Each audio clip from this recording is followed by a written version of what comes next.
ভিকি জায়েদের তিথি ডোর নাটকটি একটি ডিপ্রেশন রোগীর কাহিনী নিয়ে পরিচালিত, যেখানে অভিনয়ে ছিল প্রান্তার আর মেহেজাবিন চৌধুরী। তারা অনেকদিন একসাথে লিভ টুগেদার থাকে। একদিন তার হঠাৎ ঘুম ভেঙে যায় এবং সে অনেক চিন্তা করতে থাকে। এক পর্যায়ে সে সুইসাইডের চিন্তা করে, কিন্তু আসলে সেটা তার সাহসে হয় না এবং সে সেই সময়ে তার পুরনো জন্মদিনের কথা মনে করছিল। সেদিনকে তার বয়ফ্রেন্ড তার হোস্টেলে মহিলা সেজে এসে একটা চাবির রিং গিফট করে।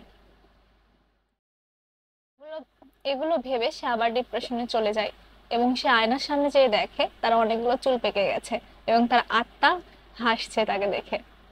এরপর একদিন সে বাজারে যায়। বাজারে যেয়ে সে মাছ কাটাওয়ালাকে জিজ্ঞেস করে একটি মাছ কেটে দিলে কত টাকা নিবে। তখন সে মাছওয়ালা বলে যে 30 টাকা। তখন সে রেগে যায়, কারণ তার বয়সও 30। এরপর তার বাড়িওয়ালা তার বাড়িতে আসে এবং বলে যে তার বিয়ের ছবি দেখবে, কারণ সে বাড়ি ভাড়া নেওয়ার সময় বলেছিল যে সে বিবাহিত।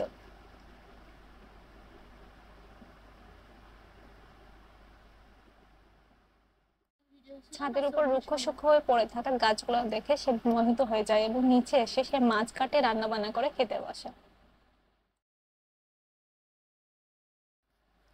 রাস্তায় অন্যান্য কাপল দেখে তার তার নিজের কথা মনে পড়ে এবং সে সুইসাইড করতে চায়।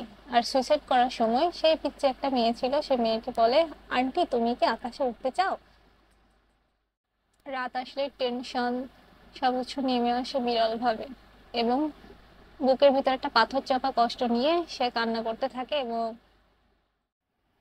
দোলনায় খেলতে খেলতে বাচ্চার সাথে দেখা এবং বাচ্চাটিকে বলে তুমি কি চকলেট নিবা, এবং বাচ্চা বলে আন্টি দাও চকলেট। এবং পরবর্তীতে আন্টি বলায় সে মেহজাবিন চকলেটটি কেড়ে নেয়। সেই বাড়িওয়ালা আবার আসে বিয়ের ছবি দেখতে আর ভিডিও দেখতে। সেজন্য মেহজাবিন অনেক বুদ্ধি খাটিয়ে কম্পিউটারের দোকান থেকে এডিট করা ভিডিও এবং পিকচার দেখায়।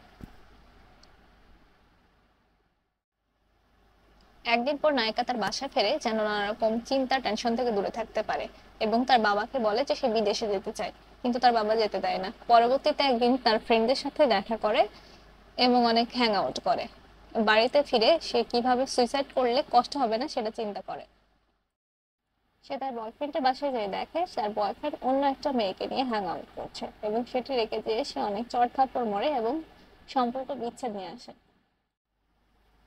তার বাবা তার জন্য নতুন সম্বন্ধ দেখে যে ছেলেটি তার চেয়ে অনেক ছোট বয়সে ছোট হয় এবং রিজেক্টেড। তারপর সে তার বাবা মাকে ছেড়ে অনেক দূরে চলে যায় যেন বাসায় ফিরে সে সুইসাইড করতে পারে এবং বাসায় ফিরে সে নানাভাবে সুইসাইড করার চেষ্টা করে আর মনে করছিল যে তার পুরনো স্মৃতিগুলো।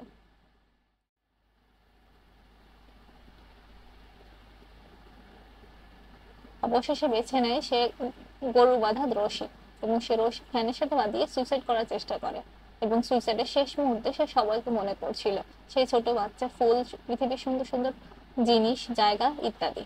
এবং এমন সময় সে ছোট বাচ্চার মা এসে দরজা নক করে এবং বলে সে ছোট বাচ্চাটা অনেক অসুস্থ, তাকে হসপিটালে অ্যাডমিট করা হয়েছে।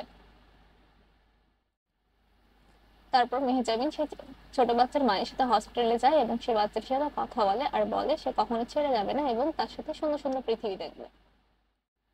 এবং ছাদে থাকা রুক্ষ সূক্ষ্ম ফুলের টবগুলোকে পানি দিয়ে জাগিয়ে তোলে, কুকুরকে খাদ্য দেওয়া, দাদুর সাথে কথা বলে এবং নতুন একটা জীবন শুরু করে।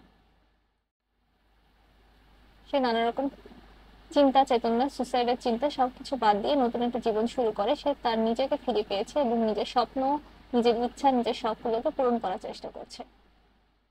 নাটক থেকে এটাই বুঝি আমরা, কারোর থেকে কারোর জন্য কারো জীবন থেমে থাকে না এবং নিজের জন্য নিজেকে বাঁচতে হবে। Thank you.